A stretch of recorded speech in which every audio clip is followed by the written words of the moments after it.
When Laura was born, the nurse passed her straight to me, and I looked down through tear-filled eyes and sheer amazement with great pride at the sight of our little new daughter.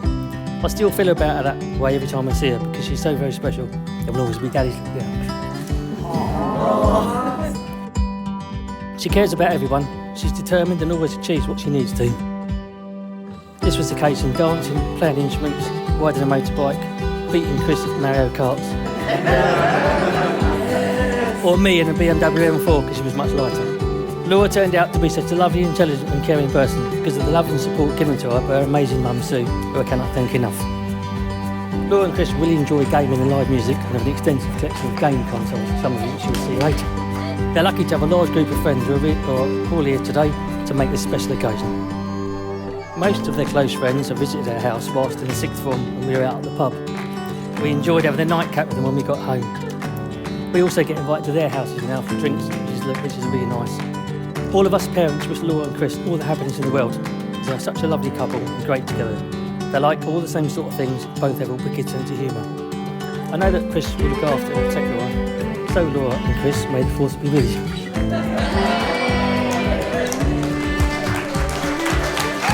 Would you all be upstanding please for toast, the bride and groom?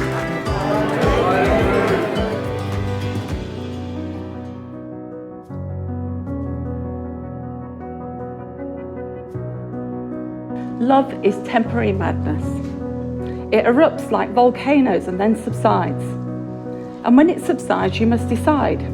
You must work out whether your root was so entwined together that it's inconceivable that you should ever part.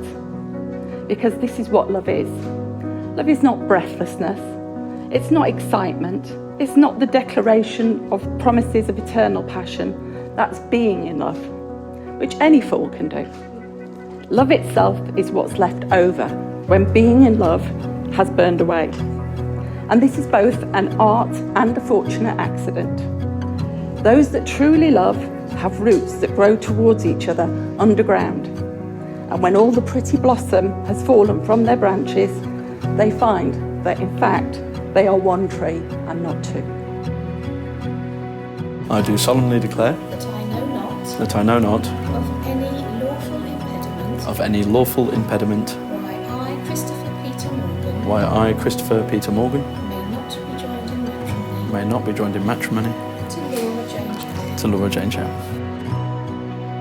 I do solemnly declare that I know not of any lawful impediment why I, Laura Jane Chapman, may not be joined in matrimony to Christopher Peter Morgan.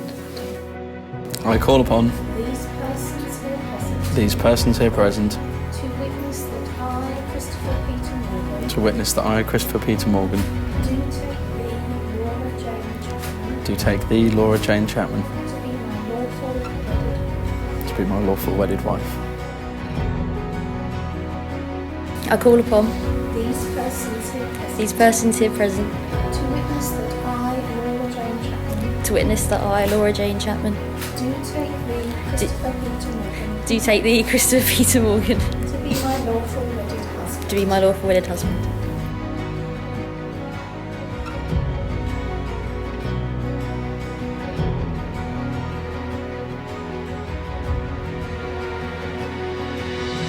Laura, I give you this ring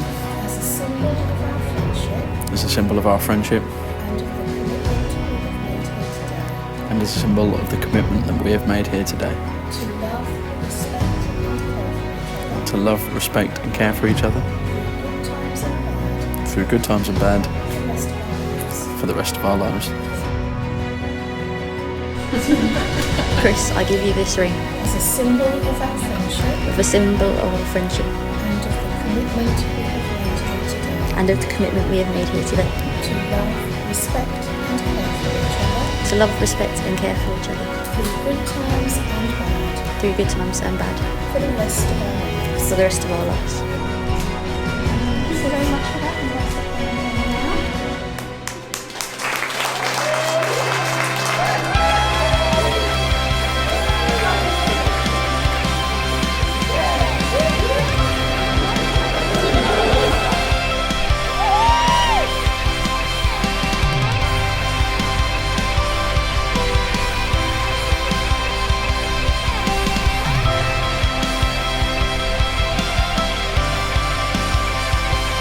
remember a bike ride we went on to the village over from us, and at one point I looked to one side, turning my bike and wiping the pair of us out, throwing us both into a ditch by the side of the road.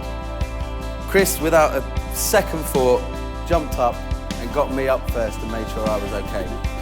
That's just the sort of guy Chris is. That's always been the sort of person he is. Chris and Laura make me feel pride and love every day. For those of you who don't know, I live with them. The patience and humility they have shown me over the past few years is absolutely incredible. And within that, I have been able to observe a few things. I see pure love between them at every turn. The kiss every time they are home, the phone call when they are apart, the little in-jokes they share, the balance of the household, Chris catering for Laura with absolute passion, and Laura putting up with Chris fart. Honestly. Truly a brave woman. But they couldn't be more perfect for each other. And I am honoured that they would let me have the privilege to stand here and say these words. To Chris and Laura!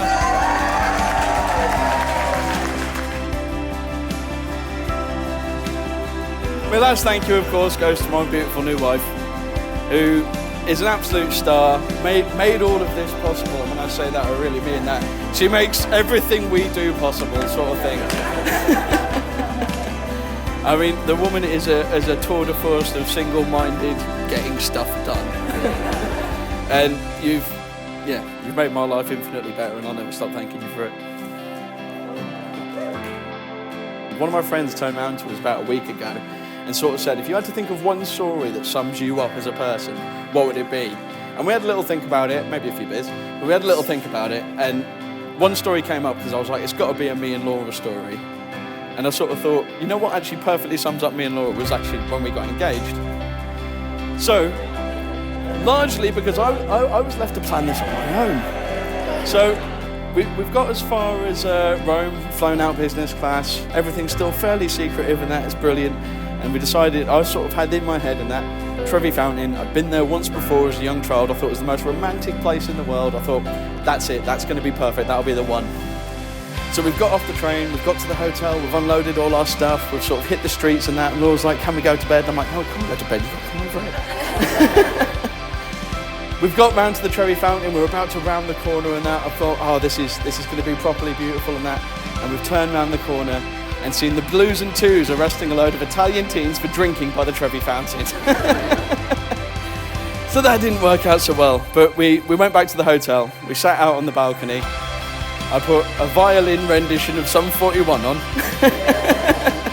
got down on one knee, popped the question and she said yes. And then we sat on that balcony for the rest of the evening and watched people's cars get towed away because there was a paper procession the next day.